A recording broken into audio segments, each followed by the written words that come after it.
Hi, I'm Dr. Amrin Singh. So today we will talk about stimulation injections given during IVF treatment. So many patients they ask me that why these injections are given and what are the precautions and what are the things which they have to be careful about.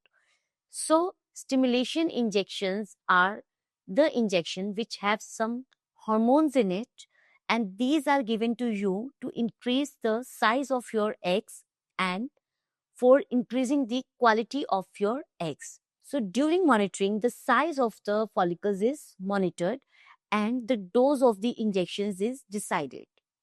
These injections are mostly given from 9 to 11 days, but sometimes if the growth of the follicle is less, then these injections can be extended up to 12 to 13 days.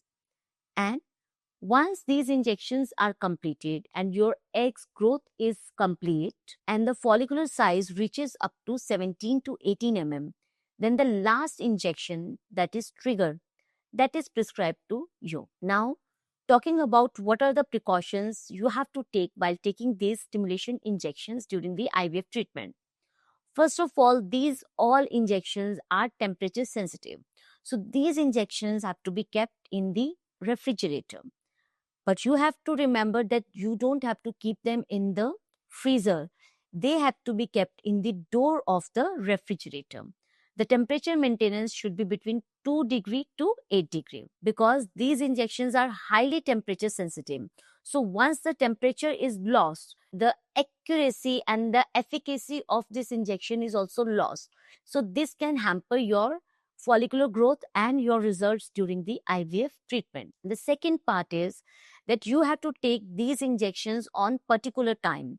So usually there is a window period of 2 hours which we give to the patient to take this injection. So supposedly you have started taking these injections in the 10 a.m. in the morning.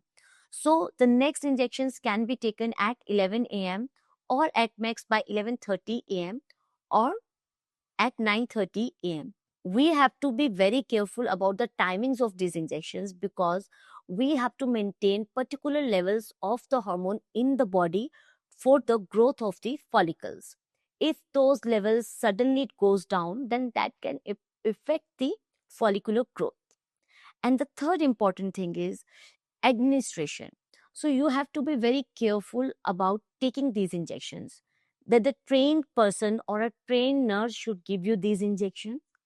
And if you are taking these injections by yourself, supposedly some injections are to be taken subcutaneously on your abdomen. You can take those injections by yourself, but you have to get training from the staff or a nurse to take them properly. So, this is all about the injections during the stimulation. If you have more queries, kindly send to us. Thank you.